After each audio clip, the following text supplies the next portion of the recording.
Audio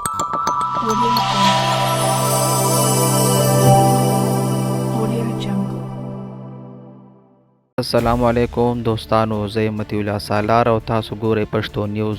نن موږ درته د افغان کډوالو لپاره یو ښه او ښایسته خبر راوړی دی. حکومت د غیر قانوني افغان کډوالو لپاره یو نوې فیصله کړې ده. حکومت وایي چې غیر قانوني افغان کډوال به اوس د اوسېدو لپاره اجازه ترلاسه کړي. هغوی به خپلې قانوني اسناد ترلاسه کړي او په پاکستان کې به قانوني ژوند وکړي.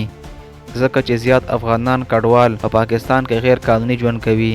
حکومت غواړي چې هغوی ته د اوسېدو لپاره قانوني اجازه ورکړي او هغوی ته خپل اسناد میلاو شي. ځینې افغانان دا خبره خوښوي ځکه چې اوس به هغوی غریبانان په قانوني توګه باندې ژوند وکړي.